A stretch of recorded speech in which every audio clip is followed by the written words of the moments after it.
इस बार के लोकसभा चुनाव में मुंबई उत्तर पश्चिम सीट पर सबसे दिलचस्प परिणाम सामने आया। इंडिया गठबंधन के उम्मीदवार कीर्तिकर ने 1 वोट से चुनाव जीत लिया, 1 वोट से। इसके बाद एनडीए उम्मीदवार को अपनी हार स्वीकार नहीं हुई, रिकाउंटिंग की मांग की और रिकाउंटिंग जब हुई तो एनडीए उम्मीदवार रविंद्र वायकर ने 48 वोटों से चुनाव जीत लिया। रविंद्र वायकर को 4,52,644 वोट मिले। वहीं उद्धव गुट के उम्मीदवार अमोल कीर्तिकर को 4,52,596 वोट मिले।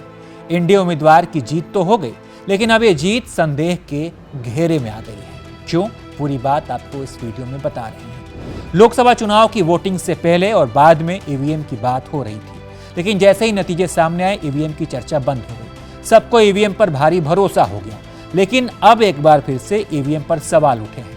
मुंबई उत्तर पश्चिम लोकसभा सीट से नवनिर्वाचित सांसद रविंद्र वायकर के रिश्तेदार को मतगणना केंद्र में फोन का इस्तेमाल करना महंगा पड़ गया। इस संबंध में पुलिस ने वायकर के रिश्तेदार के खिलाफ मामला दर्ज किया है। वनराई पुलिस थाने के अधिकारी ने बताया कि रविंद्र वायकर के रिश्तेदार मंगेश पांडिलकर के खिलाफ गोरेगांव में 4 जून को आम चुनावों के नतीजों की घोषणा के समय मतगणना केंद्र के अंदर कथित तौर पर फोन का इस्तेमाल करने पर बुधवार को मामला दर्ज कर लिया गया। वनराई पुलिस की जांच में खुलासा हुआ कि Mangesh Pandilkar phone EVM machine से जुड़े फोन का इस्तेमाल कर रहे थे। पुलिस ने आगे कहा कि इस मोबाइल फोन का इस्तेमाल ईवीएम मशीन को अनलॉक करने वाले ओटीपी को जनरेट करने के लिए किया गया था।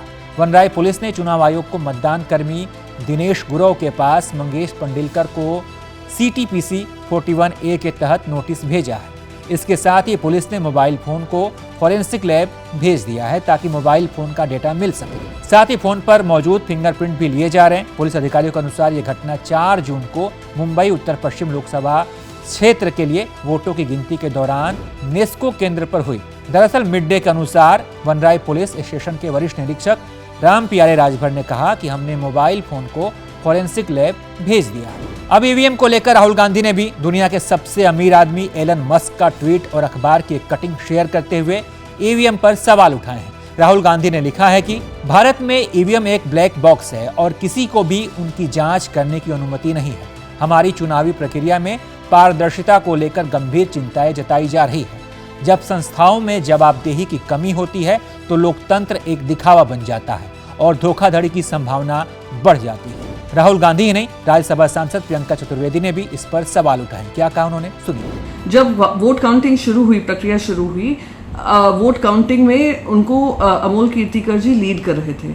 यहाँ तक कि 2200 वोट से उनको विनर डिक्लेयर कर दिया था। फिर बाद में उन्होंने रिकाउंटिंग रविंद्र वायकर ने मांगी। 2 बार रिकाउंटिंग के बाद अचानक से ही खबर आती है कि 48 वोट से रविंद्र वायकर जी की जीत हुई है। फिर बाद में चौंकाने वाली बातें सामने आई। ये पता चला एक अरोरा जी जो एक इंडिपेंडेंट कैंडिडेट थे और एक शाह जी जो एक इंडिपेंडेंट कैंडिडेट थे, उन्होंने वनराई पुलिस स्टेशन को अप्रोच कर कहा कि किस तरीके से रविंद्र वायकर के साले वो एक मोबाइल फोन बिल्कुल भी काउंटिंग एरियाज में अलाउड नहीं है। 3 लेवल ऑफ सिक्योरिटी हैं और किसी को भी ये अनुमति नहीं दी गई है कि वो मोबाइल फोन्स लेकर जाएं। और वो मोबाइल फोन लेकर गए थे। इसको लेकर उन्होंने कंप्लेन की थी पुलिस स्टेशन पर, वनराई पुलिस स्टेशन पर। FIR दर्ज करने में देरी लग रही थी कि पुलिस स्टेशन कह रही थी कि उन पर दबाव डाला जा रहा है। वहीं इसको लेकर कांग्रेस ने भी ट्वीट किया है और चुनाव आयोग से मामले की जांच करने की और इस पर जवाब देने को कहा है। इस मामले में मुंबई पुलिस ने ईवीएम को लेकर शिवसेना शिंदे गुट के सांसद रविंद्र वायकर के साले मंगेश पांडिलकर के खिलाफ केस दर्ज कर लिया है।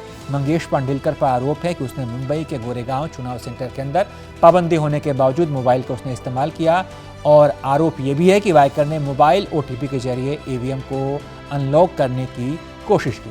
बाकी इस पूरी खबर पर आप क्या सोचते हैं? ईवीएम पर एक बार फिर से सवाल उठे हैं। आप इस पर क्या सोचते हैं? अपनी राय बताइए और देखते रहिए ABP लाइव।